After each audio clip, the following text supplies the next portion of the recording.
दोस्तों नमस्कार और आप देख रहे हैं बुद्धा इंस्पायर्ड। आज हम आपको दिखाने वाले हैं कि बजरंग दल के गुंडों की शामत किस तरह से आई है। मैं आपको वो तस्वीरें भी दिखाऊंगा जिनमें साफ नजर आता है कि कैसे ये लोग अपने ही बिछाए हुए जाल में बुरी तरह फंस गए हैं। दिन में खुद को गौरक्षक बताने वाले लोग रात के अंधेरे में गौ तस्करी करते हुए पकड़े गए हैं। इनकी तस्वीरें भी मेरे पास मौजूद है। इसके साथ ही हेमंत विश्व शर्मा का तथाकथित काला चिट्ठा भी खुलकर सामने आया है। उनके कनेक्शंस एक ऐसे उग्रवादी समूह से जुड़े हुए पाए गए हैं जिसके सामने आने के बाद अब हेमंत विश्व शर्मा सफाई देते और गिड़गिड़ाते नजर आ रहे हैं। इसके अलावा असदुद्दीन ओवैसी का एक पुराना बयान है, उस बयान को लेकर हेमंत विश्व शर्मा अब क्या कह रहे हैं वो भी मैं आपको तस्वीरों के जरिए दिखाने की कोशिश करूंगा। साथ ही आपको ये भी बताऊंगा कि किस तरह उत्तर प्रदेश पुलिस गौकशी की आड़ में रात के समय मुस्लिम घरों में घुसकर महिलाओं को प्रताड़ित करती है। उससे जुड़ी खबरें और तस्वीरें भी आपके सामने रखी जाएगी। इसके अलावा मोहम्मद दीपक पर टिप्पणी करने वाले नशेड़ी नफरती चिंटू अब किस तरह गिड़गिड़ा रहा है उसकी तस्वीर भी मैं आपको दिखाने वाला हूं। कुल मिलाकर आज बहुत सारी बड़ी और चौंकाने वाली खबरें हैं जिन्हें एक एक करके आपके सामने रखा जाएगा। आखिर तक बने रहिए इस वीडियो में, मैं आपको पूरे मामले को विस्तार से समझाने की कोशिश करूंगा। सबसे पहले मैं आपको कुछ तस्वीरें दिखाऊंगा।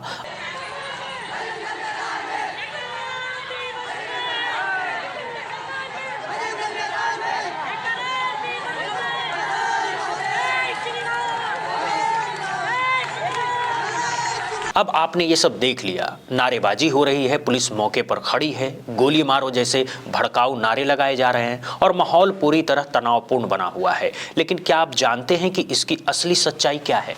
अब मैं आपको वही सच्चाई बताता हूं। असल खबर उत्तर प्रदेश के मुरादाबाद से सामने आई है। मुरादाबाद जिले में बजरंग दल से जुड़े कुछ लोगों को पुलिस ने गिरफ्तार किया है।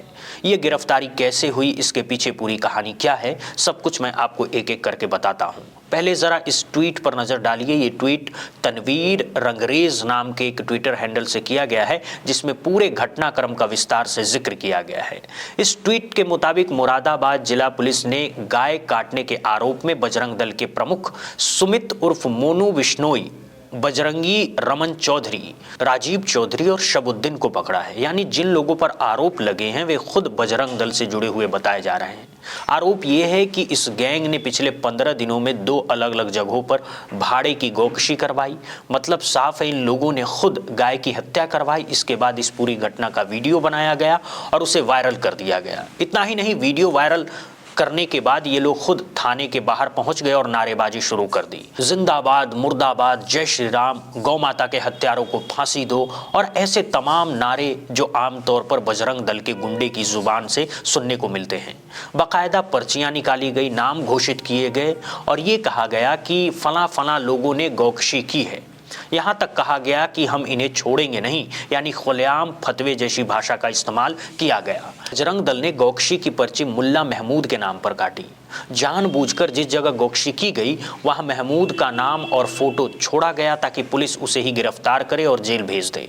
लेकिन इस बार पुलिस ने पूरे मामले की ठीक से जांच की, सही तरीके से इन्वेस्टिगेशन हुई और बजरंग दल के गुंडे की ये घिनौनी साजिश बेनकाब हो गई। उनका असली क्रूर और शर्मनाक चेहरा उनके सामने आ गया। इसके बाद उन घटिया लोगों को पकड़कर जेल भेज दिया गया। जैसे ही गिरफ्तारी हुई बजरंग दल के गुंडों में हड़कंप मच गया।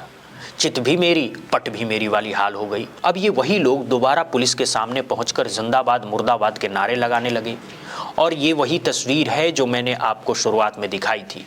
यही है इनका असली सच। इसके बाद जब इन लोगों को जेल भेज दिया गया तो बजरंगी नाम रखे हुए ये तथाकथित बजरंग दल के गुंडे जो बजरंग बली के नाम का इस्तेमाल करते हैं लेकिन असल में उनके नाम और अर्थ तक नहीं जानते, अब एसएचओ को हटवाने के पीछे पड़ गए हैं। यही है उत्तर प्रदेश की ज़मीनी सच्चाई। मैं एक बार फिर साफ साफ दोहरा रहा हूं, ध्यान से सुन लीजिए। उत्तर प्रदेश में 2027 के विधानसभा चुनाव नज़दीक हैं और अगर आप मुसलमान हैं तो बेहद सतर्क रहने की ज़रूरत है। अपने फ़ोन का कैमरा हमेशा ऑन रखें, हर स्थिति में सावधान रहें क्योंकि चुनाव का समय है और पश्चिमी उत्तर प्रदेश को हिंदू मुसलमान ध्रुवीकरण का सबसे बड़ा केंद्र बनाने की तैयारी साफ नज़र आ रही है। जिस तरह की तस्वीरें सामने आ रही है वो बेहद चिंताजनक है। ये जो तस्वीर मैंने आपको दिखाई, अब एक और तस्वीर दिखाता हूँ। ये तस्वीर राजस्थान के 12 जिले की है। किस तरह मुसलमानों को निशाना बनाया जाता है उसकी एक झलक यहाँ भी देखने को मिलती है। अब इन तस्वीरों को देखिए, कुछ तस्वीरें मैं ब्लर करके दिखाऊंगा और कुछ जगहों पर बीप भी रहेगा। ये तस्वीरें हैं 12 तारीख की राजस्थान से। अब सवाल ये है कि ये तस्वीरें आखिर हैं क्या, मैं आपको बताता हूँ। बजरंग दल के लोगों को एक जगह गौवंश मृतक अवस्था में मिला जिसे कुत्ते नोच रहे थे। बस इसके बाद उन्होंने मान लिया कि गौकशी हो गई, गौहत्या हो गई, गौ तस्करी हो गई, यही इनका तरीका है, बहाना ढूंढना। लेकिन जब सच्चाई सामने आई तो मामला कुछ और ही निकला। आपकी स्क्रीन पर दिख रहा होगा, नरगिस ने इस बारे में लिखा है। राजस्थान के बारा में गौ हत्या के शक में हिंदूवादी संगठनों ने हंगामा किया, गोली मारो जैसे नारे लगाए और जबरन मुस्लिम एंगल घुसाने की कोशिश की। लेकिन जांच में पता चला कि एक हिंदू युवक की गाय ने बछड़े को जन्म दिया था। कमजोरी के कारण उस बछड़े की मौत हो गई थी। उस युवक ने बछड़े को दफनाने की बजाय फेंक दिया, जिसके बाद जानवरों ने उसे नोचना शुरू कर दिया। लेकिन नफरत में अंधे इन लोगों ने अपनी सीमित समझ और सोच के हिसाब से पूरे मामले को सांप्रदायिक रंग देने की कोशिश कर डाली। 12 तारीख की बात छोड़िए, अब जरा राजस्थान की राजधानी जयपुर की तरफ नजर डालते हैं। यहाँ बजरंग दल के गुंडों की भूमिका अब सीधे तौर पर भाजपा के एक विधायक ने संभाल ली है। भाजपा के इस विधायक का नाम है बाल मुकुंद। बाल मुकुंद इस समय पूरी ताकत के साथ हर मुद्दों को हिंदू मुस्लिम रंग देने में जुटे हुए हैं। मामला एक दरगाह से जुड़ा है जहां बरामदे की स्लैब यानी छत डाली जानी है। बस इसी बात को लेकर वहां जबरदस्त बवाल खड़ा कर दिया गया है। बाल मुकुंद हवा महल सीट से भाजपा के विधायक हैं और दूसरी तरफ कांग्रेस के विधायक भी मौके पर पहुंच गए। कांग्रेस विधायकों ने साफ शब्दों में कहा कि हद में रहो, औकात में रहो। उन्होंने अधिकारियों को समझाया कि जो कुछ हो रहा है वो सब इशारों पर करवाई जा रही गुंडई है। अधिकारियों को चेताया गया कि संविधान के खिलाफ मत चलो, संविधान के हिसाब से काम करो। यहाँ साफ तौर पर हिंदू मुस्लिम दंगे भड़काने की साजिश रची जा रही है। राजस्थान से 2 बाइट सामने आई है, उसे जरा ध्यान से सुनिए। किस तरह कांग्रेस के विधायक ने संबंधित अधिकारियों को बिना नाम लिए भाजपा विधायक को कड़ी हिदायत दी है। आप खुद देख लीजिए। मेरी जिम्मेदारी है हर चीज को संभाल के रखने की, आपसे ज्यादा। सर यहाँ के लॉ एंड ऑर्डर की भी मेरी जिम्मेदारी है, यहाँ के स्वार्थ की भी मेरी जिम्मेदारी है। लेकिन आपको और सरकार के गुंडों को गुंडागर्दी नहीं करने दूंगा।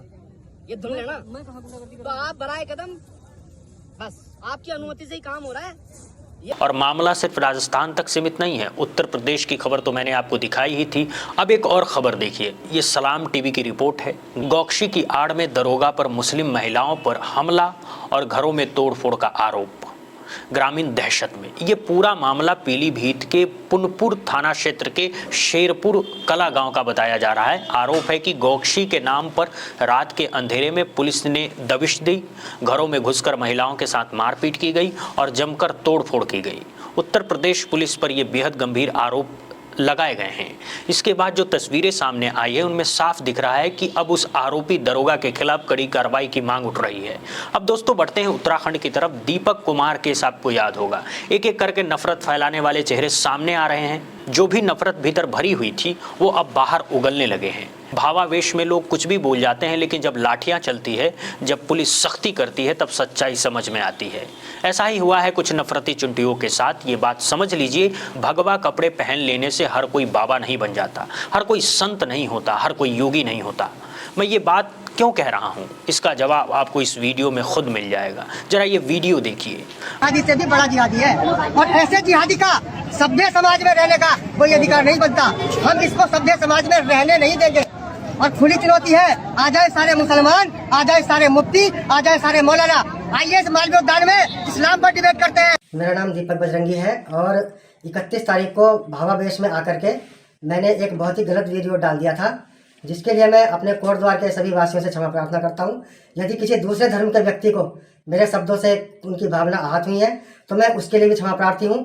और मैं कोट द्वार सहित सभी नागरिकों से आग्रह करता हूं कि वो क्षेत्र में शांति व्यवस्था बनाए रखें और मैं ऐसी गलती अब दोबारा कभी नहीं करूँगा। अब बात करते हैं हेमंत विश्व शर्मा की। मियाँ भाई वाले बयान के बाद से वो लगातार सवालों के घेरे में हैं। उनके खिलाफ मुकदमों की बौछार होने वाली है। कांग्रेस पार्टी पूरे देश में उनके खिलाफ 100 से ज़्यादा मुकदमे दर्ज कराने की तैयारी कर रही है। बीते दिनों तेलंगाना में AIMIM प्रमुख असदुद्दीन ओवैसी ने बेहद तीखा बयान दिया। उन्होंने साफ कहा, ये 2 कौड़ी का भिखारी है हेमंत विश्व शर्मा। अब इसी से जुड़ा एक और बड़ा खुलासा सामने आया है। ज़रा इन हेडलाइंस पर नज़र डालिए। अल्फा, आप जानते हैं अल्फा क्या है? अल्फा एक उग्रवादी और आतंकवादी संगठन माना जाता है। इसी अल्फा संगठन ने दावा किया है कि हेमंत विश्व शर्मा कभी उसके सदस्य रहे हैं।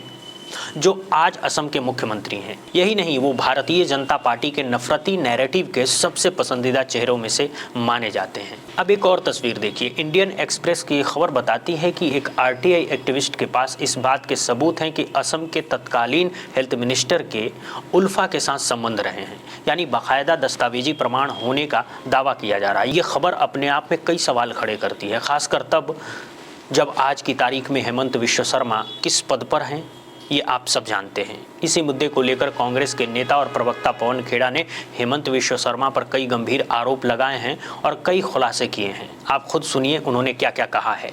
इसी बीच पश्चिम बंगाल की तरफ भी नजर डालते हैं। वहां एसआईआर से जुड़े मामले में कथित गड़बड़ी पाए जाने के डर से ममता बनर्जी की सुप्रीम कोर्ट में पेशी को लेकर कुछ लोगों की बेचैनी साफ दिखाई दे रही है। आसाम के मुख्यमंत्री जिनका नाम हेमंता बिस्वा शर्मा है, अलग अलग नामों से जाने जाते हैं। कुछ लोग उनको हेमंता बिस्कुट शर्मा बोलते हैं, कुछ लोग उनको हेमंता विशैला शर्मा बोलते हैं, लेकिन नाम उनका हेमंता बिस्वा शर्मा है।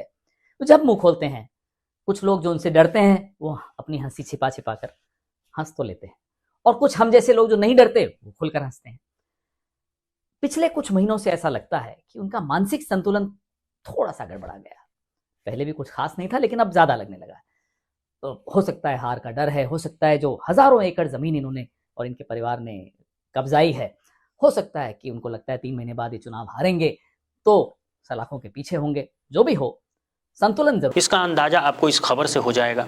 ममता बनर्जी ने सुप्रीम कोर्ट में दलील रखने के खिलाफ एक नई अर्जी दाखिल कर दी है। आपको याद होगा कि हाल ही में ममता बनर्जी सुप्रीम कोर्ट पहुंची थी और उन्होंने एसआईआर के खिलाफ अपनी दलीलें रखी थी। उस पर ज्ञानेश कुमार गुप्ता और चुनाव आयोग को नोटिस जारी कर जवाब मांगा गया था। आज फिर इस मामले में सुनवाई हो रही है। जो भी अपडेट होगा मैं आपको शाम तक जरूर बताऊंगा, लेकिन यहाँ ये समझना बहुत जरूरी है कि ममता बनर्जी ने सुप्रीम कोर्ट जाने से विरोधी खेमे में कितनी घबराहट है। दरअसल लोगों को ये डर सता रहा है कि ममता बनर्जी एक तीर से 2 निशाने साध रही हैं। एक तरफ सुप्रीम कोर्ट जाकर बंगाल की जनता और अपने वोटर्स को ये संदेश देना कि वे अकेले ही नफरत फैलाने वाले और वोट चोरों से निपटने में सक्षम हैं। दूसरी तरफ सुप्रीम कोर्ट का उनकी दलीलों पर नोटिस जारी करना, जो अपने आप में विरोधियों के लिए डर का कारण बनता जा रहा है। न्यूज़ 24 भी यही लिखता है कि पश्चिम बंगाल की मुख्यमंत्री ममता बनर्जी ने सुप्रीम कोर्ट में दलील रखने के खिलाफ एक नई याचिका दायर की गई है। इस अर्जी में कहा गया है कि किसी मौजूदा मुख्यमंत्री का इस तरह अदालत में आना ठीक नहीं है। ये याचिका अखिल भारतीय हिंदू महासभा के पूर्व उपाध्यक्ष सतीश कुमार अग्रवाल की ओर से दायर की गई है। तो दोस्तों, फिलहाल इस वीडियो में इतना ही। बहुत बहुत शुक्रिया, बहुत बहुत धन्यवाद। आप जुड़े रहिए अपने चैनल बुद्धा इंस्पायर्ड के साथ।